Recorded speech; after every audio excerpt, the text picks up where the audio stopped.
Je m'appelle Rissa Attawal. Je suis un Touareg du Niger, de la tribu des Kéléoué. J'ai grandi dans les villages de Timia, un petit oasis dans les déserts du Ténéré, les plus beaux et les plus grands déserts du monde. Et j'aurais dû y rester dans mon désert. Mais voilà, un jour d'octobre 1998, ma vie a basculé lorsque j'ai rencontré les organisateurs des écoles du désert qui avaient choisi mon école et mon village. Je me souviens de ma tristesse à l'aéroport d'Agadez en faisant mes adieux à tous les jeunes ambassadeurs. J'étais sûr de ne plus jamais les revoir. Mais ce que je ne savais pas encore, c'est que 12 ans plus tard, je serai non seulement étudiant à l'université en France, mais aussi ici au Burkina Faso, membre de l'équipe d'organisation des écoles du désert. Pour cette 20e édition, l'organisation a décidé de revenir dans 3 écoles déjà dotées il y a 18 ans, histoire de voir quel était l'impact laissé par notre passage, et pour tenter de retrouver les anciens écoliers devenus adultes aujourd'hui.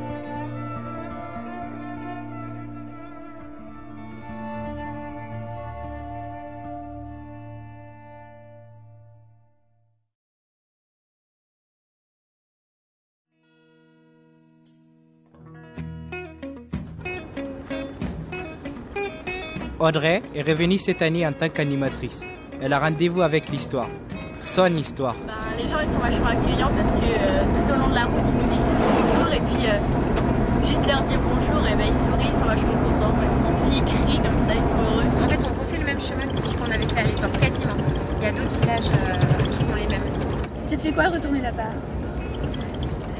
Je saurai quand on y sera, je te dirai quand on y sera. En décidant de repasser à Tangrela, l'organisation prenait un risque. Personne ne savait s'ils allaient oui ou non retrouver des anciens. Et encore moins ce qu'ils avaient à nous dire.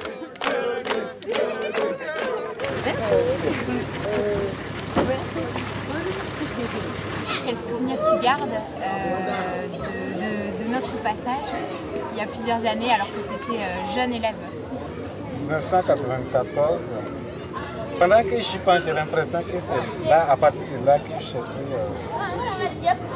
conscience que j'étais en train de vivre et qu'il fallait étudier pour vivre. Parce que tout est parti de là. Ça a été un déclic. Ça m'a motivé, j'étais accro aux études après. Il fallait que j'aille plus loin. Le déclencheur. Ouais. En étant passé en Afrique enfant, il y a quelque chose qui s'est passé à l'intérieur. Oui. Sur le coup, tu es trop jeune, donc tu sais pas ce qui se passe, mais il y a quelque chose qui se passe. Et tu as l'intuition qu'un jour, tout le puzzle il va se mettre en ordre et que ta vie, elle va prendre sens. Et je pense que c'est vraiment ça, c'est que à nous comme à vous, ça fait un terreau, je sais pas, comme le petit arbre qu'on a planté, ça fait une terre propice pour qu'après les choses germent. Et je pense que c'est ça, on sent qu'on vit un moment exceptionnel, mais on le comprend que plus tard, des années plus tard. Oui. C'est vraiment Vous ça. m'en excusez, en 94, que savais-je encore? Eh oui, depuis 1994, l'arbre de Tangrela avait bien poussé. Alors symboliquement, la population a voulu qu'on en replante un autre. Peut-être pour nous faire repasser dans 18 ans? Qui sait?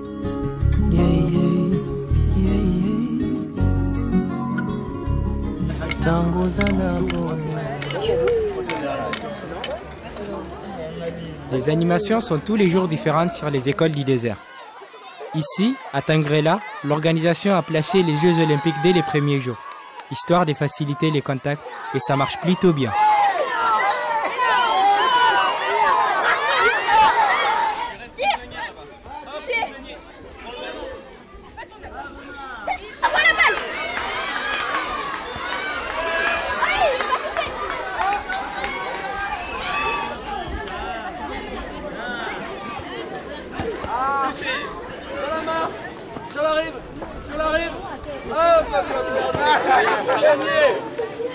J'ai l'impression que tout le monde s'amuse. Comme des fous. C'est une édition assez particulière parce que c'est la 20e. Et donc on est revenu dans des villages où on était déjà allé avant, ce qui ne s'était jamais fait. Ça c'est assez intéressant parce qu'on se posait toujours la question de savoir quel était l'impact, si tu veux, de notre passage dans les écoles. Et là, cette année, la décision a été prise d'aller voir. Et c'est vrai que c'est un bonheur parce qu'on s'est rendu compte que ça a quand même motivé beaucoup d'enfants à faire des études. même des gamins qui étaient en CE2, CE1 ou même CM1 se souviennent du passage des écoles du désert. Et quand tu vois ce que certains sont devenus, qu'ils ont réussi à aller à l'école, au lycée et puis après en université, tu te dis juste que finalement d'apporter un cahier, d'apporter un bic, ce qui va rien nous coûter à nous, ça peut les aider à faire pas mal de choses, quoi. Il y a juste un an, j'étais encore à l'université de Ouagadougou. J'étais étudiant. J'ai fini. Je suis dans une banque. Alors, je souhaite autant pour vous. Pas que vous soyez tous dans une banque. Hein. La seule façon de réussir sa vie, de trouver sa voie, c'est de bosser. Et vous avez tout pour le faire. D'accord? Vous avez des cahiers. Vous avez des parents qui vous encouragent. Vous avez même des gens qui viennent de la France pour venir vous motiver. Il faut en profiter. Aujourd'hui, rien que de voir encore la même caravane, les mêmes véhicules, un dispositif impressionnant, ça m'a fait revivre des souvenirs très, très, très forts. C'est indescriptible. C'est dans ces moments-là, quand les enfants sont assis dans les classes, que les contacts et les échanges sont les plus simples et aussi les plus sincères. De ces moments sortent de vraies leçons de vie qui font grandir nos enfants. Comme on dit chez moi, les esprits s'ouvrent.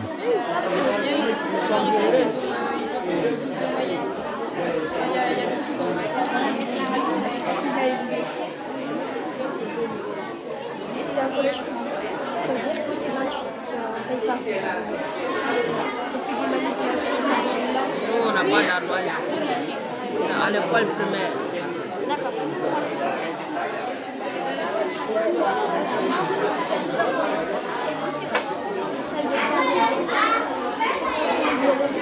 Les écoles du désert, c'est une association qui permet d'apporter des fournitures scolaires déjà aux enfants. C'est une super expérience que je conseille à tout le monde, qui permet de voir autre chose, qui permet de rencontrer des gens, vraiment d'ouvrir les yeux sur le monde qui est devant nous.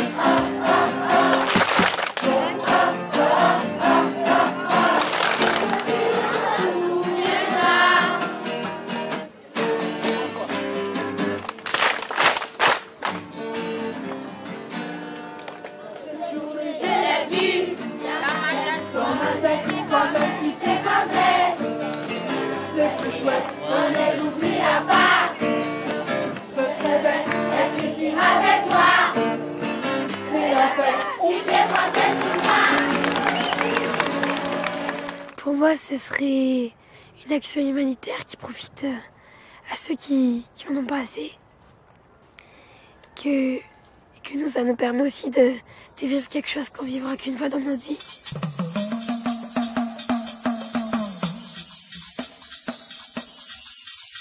Pendant cette semaine, les enfants vont devenir ce qu'ils ne sont pas toujours à la maison, libres et autonomes.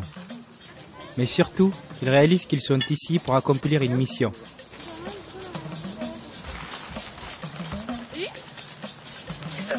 Vas-y, et jusqu'au bout. Et fatigués ou pas, ils ont bien 800 km à faire pour distribuer 7 tonnes de fournitures à 3000 écoliers qui les attendent depuis des mois.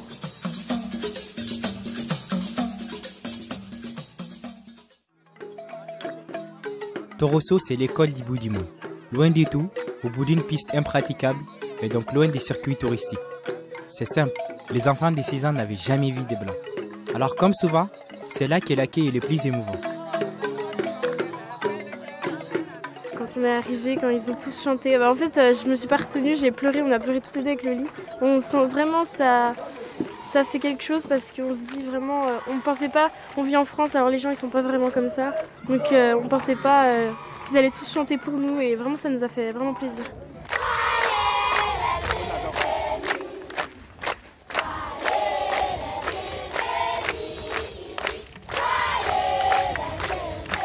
y a tous les enfants qui chantent. Il y a tous les enfants qui veulent nous donner la main, c'est super. Ils ont applaudi, ils nous ont chanté des chansons. Tout le monde venait vers toi, tout le monde. Ils étaient tous contents, ils cherchaient à te donner la main.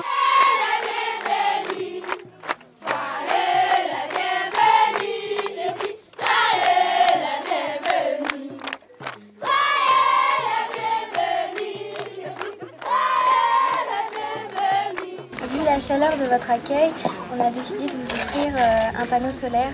Ça s'applaudit.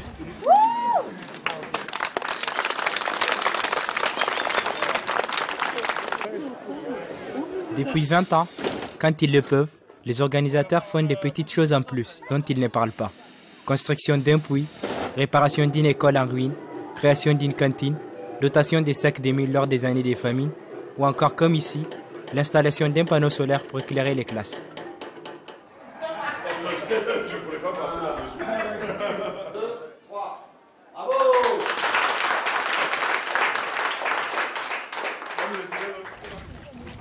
En tamashek, la langue des Touaregs, l'eau se dit Aman et la vie Iman.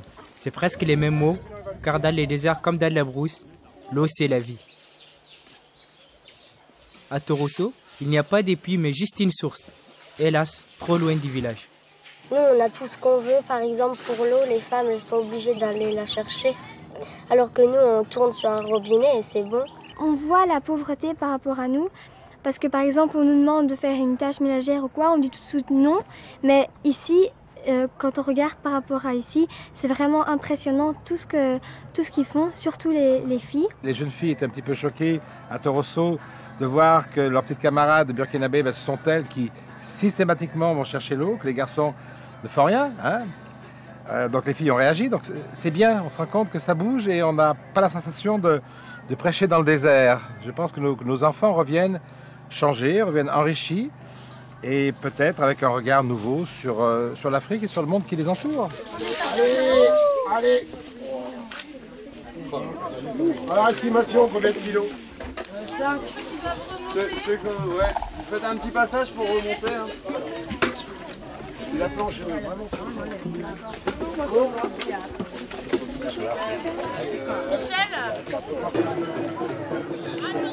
Comme les enfants ne voulaient pas descendre pour rien, chacun a remonté une gourde pleine d'eau qu'ils ont laissée aux écoliers.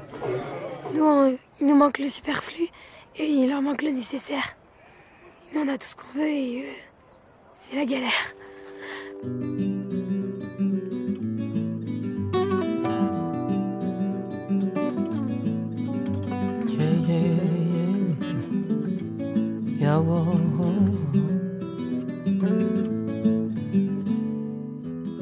Tu m'en as fait tanner, you know,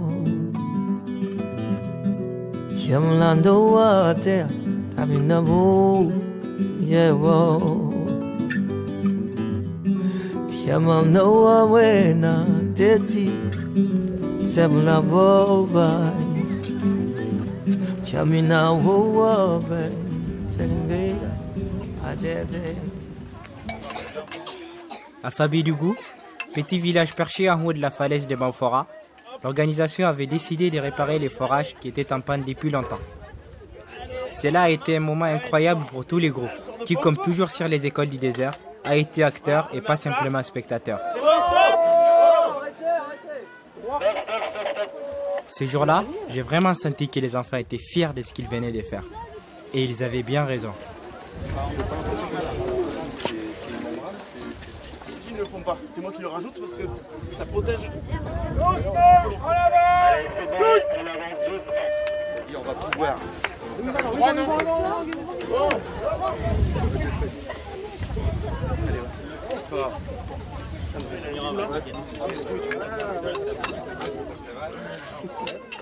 On va les finir parce que c'est un peu dur à la fin. Vas-y. Jusqu'en bas, voilà. Et après tu serres les crocs qui est dessous là. Allez, tu tournes, vas-y. On est pas bien. Non mais elle l'a pas plus, ça marche pas. 3 ans.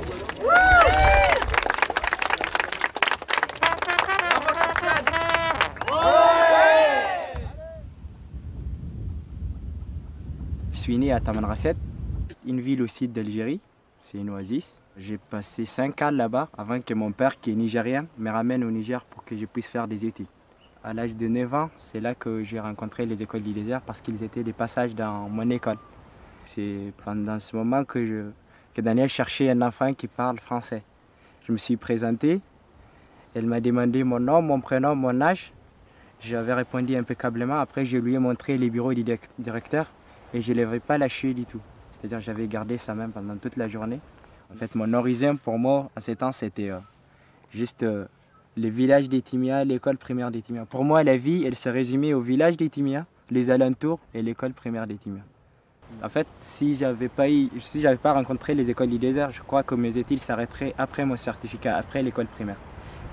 Je n'aurais pas la chance de faire ni les collèges, ni les lycées, encore moins les études supérieures. Et maintenant, j'étudie en France, j'ai fait un DUT en génie électrique et informatique industrielle. Et à l'UT des Cachans, qui est l'un des meilleurs UT en France. Et j'ai eu la chance en 2010 de pouvoir être sélectionné. Donc je dirais oui, toute ma vie en fait, n'a rien d'autre qu'une succession de chances et des purs hasards. C'est pas que de la chance, c'est aussi un peu de volonté quand même. Oui, bien sûr, c'est-à-dire je me suis dit quand j'étais petit, le fait d'avoir une chance de quelqu'un qui t'aide, c'est le minimum de réussir. C'est le minimum pour la personne qui t'aide en même temps que tu réussis. Que tu réussisses, c'est le petit peu que tu peux lui apporter.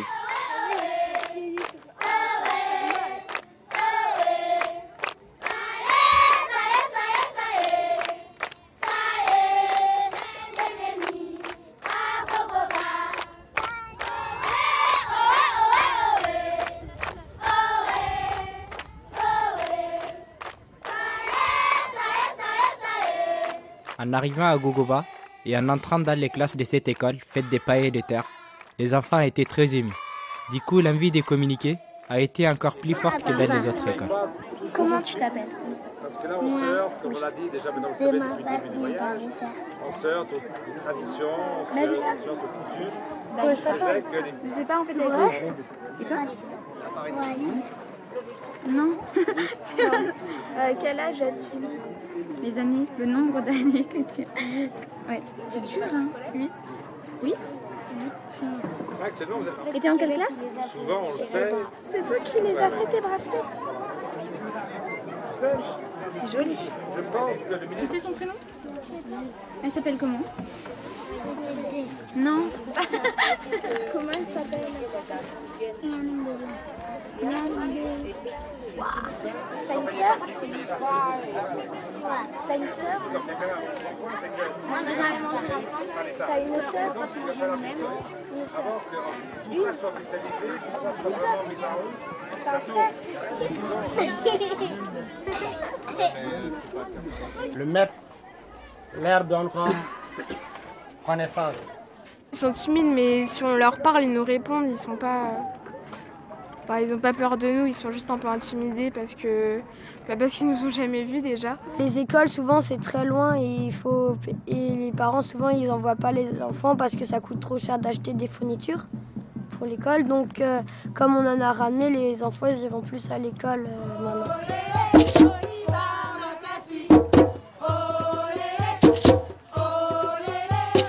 Ah oui, à Gogoba, on a bien fait rire les Africains avec notre danse surprise. Remarquez, il y avait des quoi.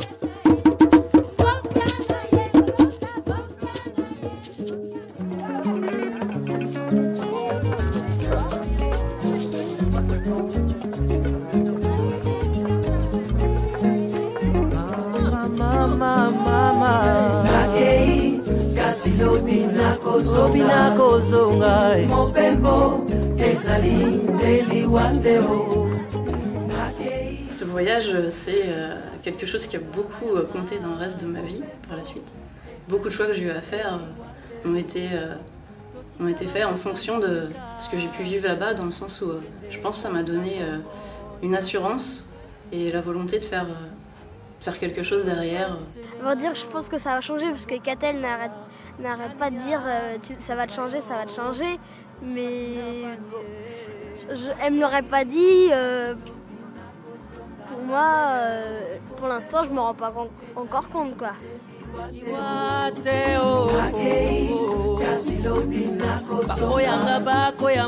La visite du marché des Dano sous forme de questionnaires fut un autre moment de découverte de cette Afrique authentique.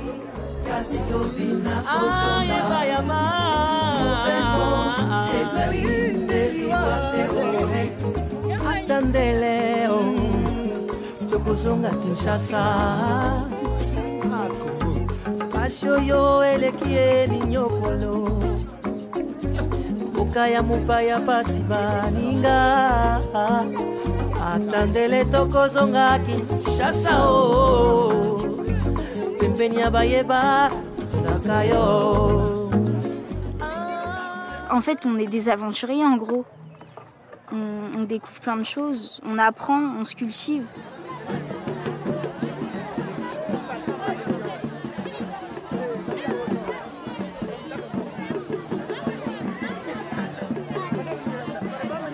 La nuit, tout est plus magique, plus angoissant aussi. On se fait un peu peur. Alors, on fait une fête encore plus grande.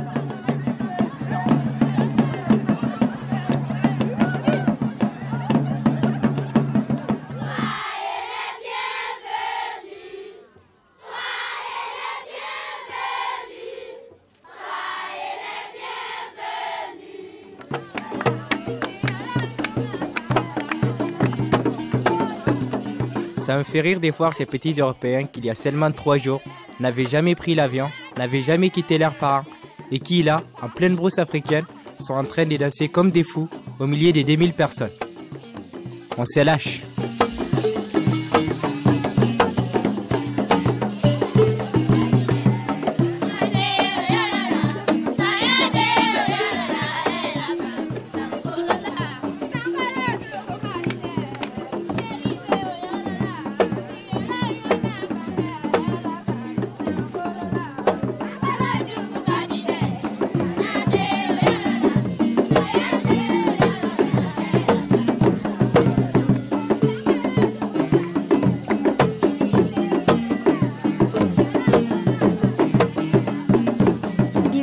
J'adore ça, et même si je danse pas très bien en quelque sorte. Puis du coup après avec qui t'as dansé, bah tu t'entends bien et donc du coup bah tu vas parler, tout ça, tu vas échanger les adresses. J'ai déjà plusieurs adresses d'enfants africains. En 20 éditions, ces échanges d'adresses ont parfois donné des belles histoires. Des enfants qui ont convaincu leurs parents de revenir en Afrique et même des jumelages entre écoles.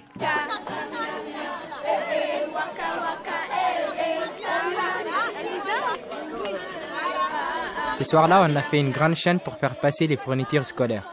Cahiers, stylos, ardoises, dictionnaires, cartables, règles et tous les matériels que l'on donne dans chaque école. Après notre passage, les écoles ont du matériel pour au moins 3 ans. Et ça rend tout le monde heureux.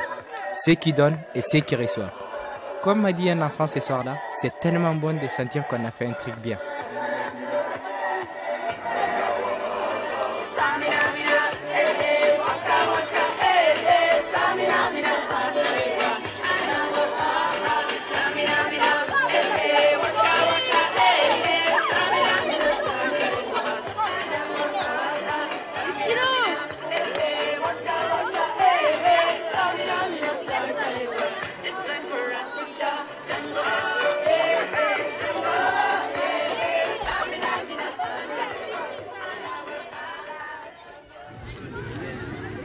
Après la fête, nous sommes allés au bivouac à pied, 3 km des pistes, juste éclairées à la lumière de nos lampes frontales.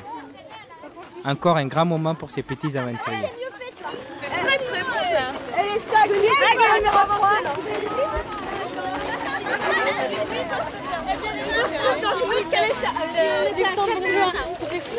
Je suis pas triste du tout, je préfère être là pour fêter Noël en Afrique, il fait chaud.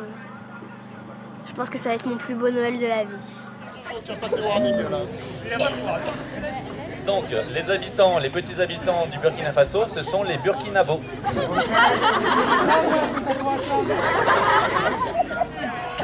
Dans mon désert, on n'a jamais fêté Noël.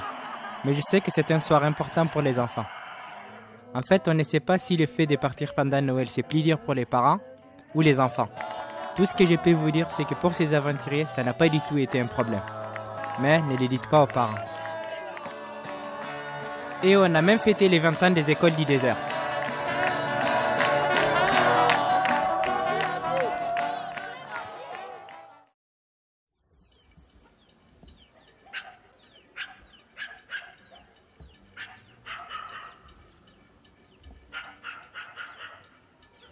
Le lendemain, un peu fatigué, on a rejoint les villages et avec la complicité de toute la population, on a fait une grande chasse au trésor. La chasse au trésor, un merveilleux moyen sous forme de jeu pour découvrir la vie quotidienne d'un village. Monsieur, qu'est-ce que vous êtes en train de faire là? C'est avec ça qu'on travaille dans les champs. Donne-le par moment. C'est une hache. Chaque groupe avait un questionnaire et un parcours différent. Et accompagner des enfants de l'école, ça a été un vrai moment de découverte et d'échange.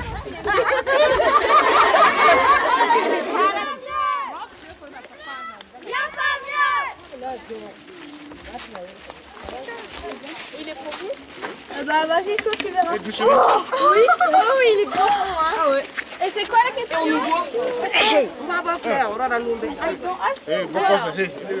La chasse au trésor, on doit... C'est pas tellement un trésor. En fait, on a toutes sortes de questions et on doit y répondre. On a pris un guide d'ici, enfin une personne d'ici, qui réussit à nous guider dans tout le village.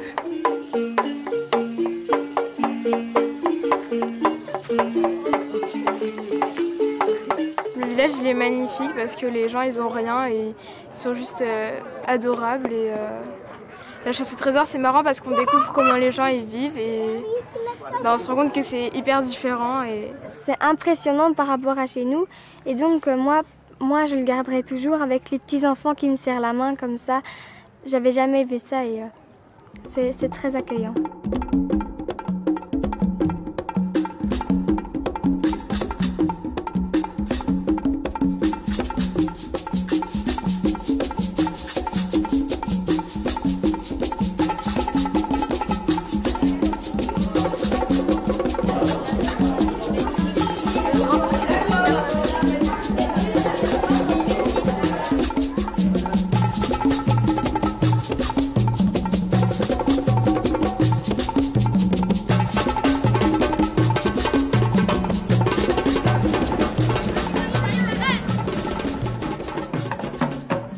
À Wahabou, autre école où nous étions passés en 1994, en regardant les impressionnants chasseurs d'Issourou et leurs fusils à poudre, nous étions tous impatients de revoir les anciens élèves. Ils nous attendent depuis si longtemps. Comme à Tangrela, on allait savoir quel type de traces les écoles du désert laissent après leur passage. Depuis plus d'un mois, nous ne pensons qu'à vous. Nous étions impatients de rencontrer nos nouveaux amis.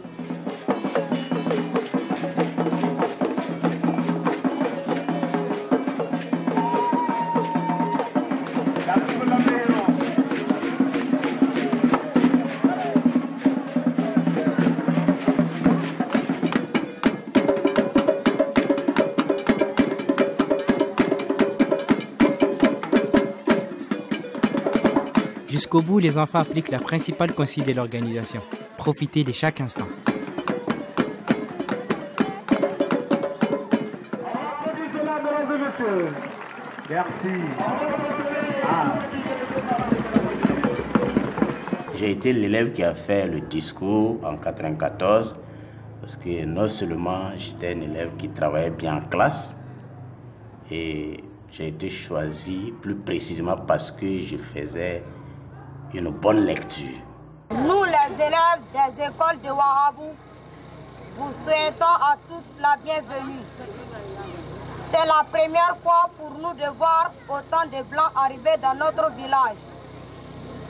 Aussi, nous sommes très heureux d'être vous autres. Et nous vous souhaitons un bon séjour à Wahabou. À vous les élèves de France, venez nous rendre visite.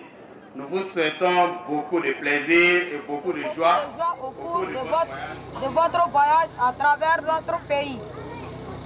À vous tous qui avez pensé à nous, Sachez que vous soulagerez les parents d'élèves et vous permettrez à beaucoup d'entre nous de bien fréquenter l'école jusqu'à la fin de l'année scolaire. Au nom de tous, au nom de tous les élèves du village, je vous dis amitié.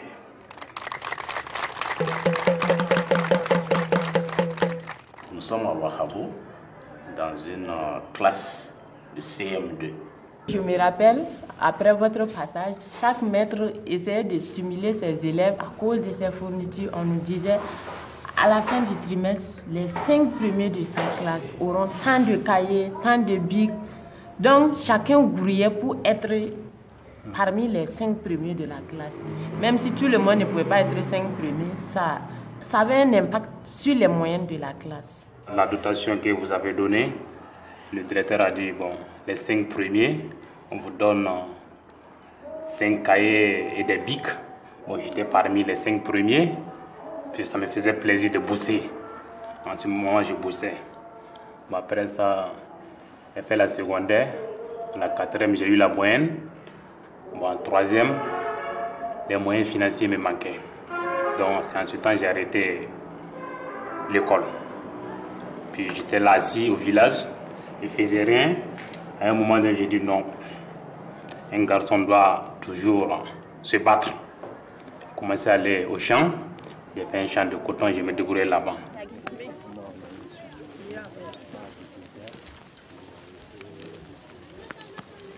En quittant Wahabou, Audrey était heureuse d'avoir une fois de plus constaté que le passage de la caravane a un réel impact sur le cheminement de vie de certains écoliers du désert.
Pouni, dernière école de la semaine, l'atmosphère était particulière.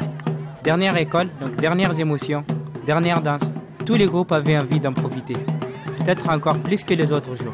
Et puis quel honneur d'avoir rien que pour nous la ministre de l'Éducation nationale et même le Premier ministre. Vous êtes heureux et heureuses d'être là? Oui. Les Burkinabés vous adorent. Vous savez comment on dit en langue gourossi, je vous aime? Ah, vous savez, on dit asso. Donc c'est un mot que vous devez retenir. Parce que les enfants de Pouni vous disent asso. Les enfants de Pouni vous disent ils vous aiment. Et elles vous aiment. Asso. Je n'ai pas entendu. Voilà. Bravo. Moi, quand j'ai lancé en 2000, c'était quand? C'est en 2009, non? Le gouvernement est très sensible à ce geste et qui va donc permettre d'améliorer les conditions d'études des élèves. Moi, je vais faire les oreilles en maïs. Tu vas colorier la partie là et la partie là. D'accord? Toi, par exemple, tu prends le bleu. Pouni, c'est le village capital des masques. Alors l'animation était toute trouvée.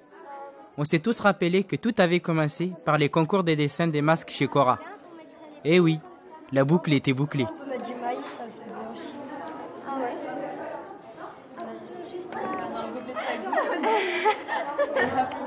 Ah, c'est des blés maïs, je sais pas comment. Ouais, c'est ça.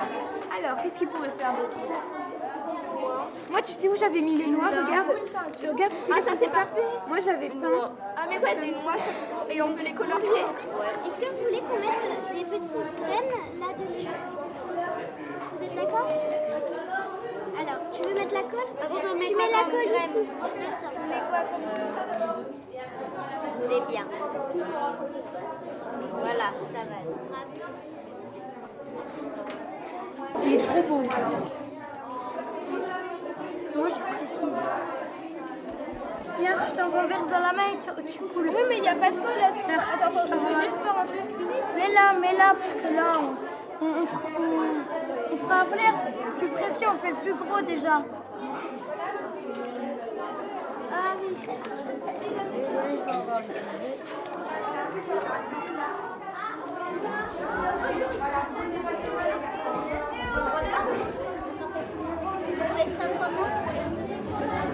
C'est quoi ça?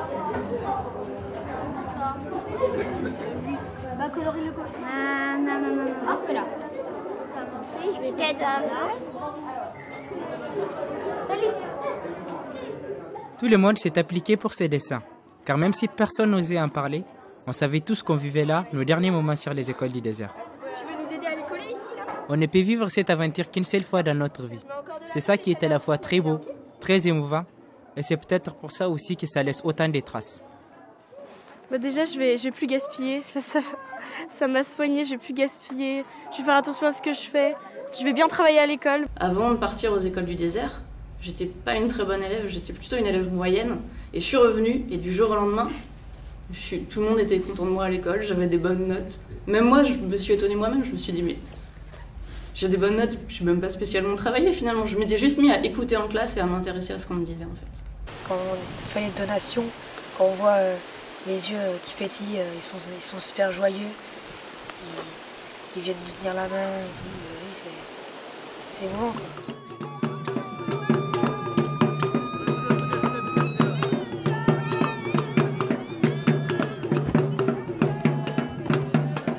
Les écoles du désert, c'est avant tout une histoire de rencontres et de confiance. La rencontre entre Cora et l'organisation, la formidable confiance des parents dans cette opération, la rencontre entre Cora et ses partenaires, et puis surtout cette belle rencontre entre tous ses enfants. Au bout de cette 20e édition, l'organisation sait maintenant à quel point cette aventure marque tous les esprits. Au fil du temps, elle est vraiment devenue l'école du désert, l'école de la vie. Et ce que personne ne savait au départ de cette aventure, c'est que lorsqu'on est ambassadeur des écoles du désert, on l'est pour toujours.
yàgg naa sori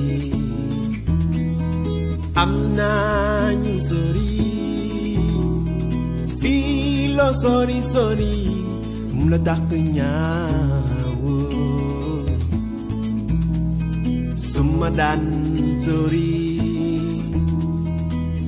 daan sori man fii loo sori sori mu la dàq ñaawoo loo dëkkee ñu xeem ko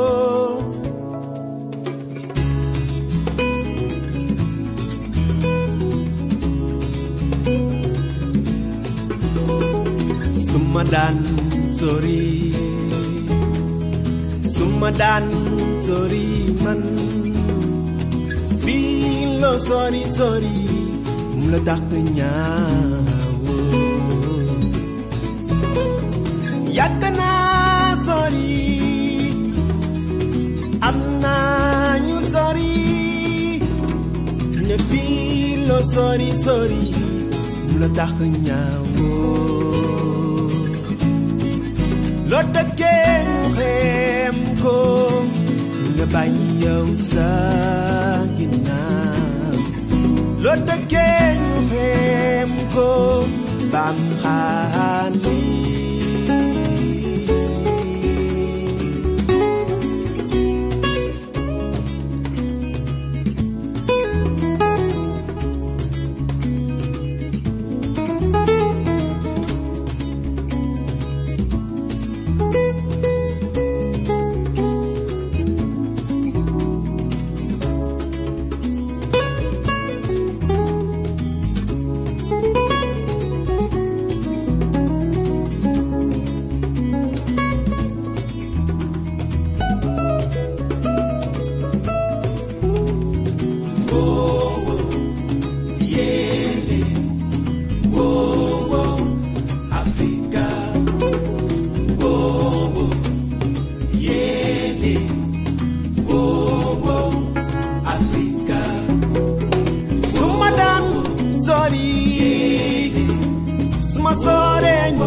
sorry sorry la dàq ñaawoo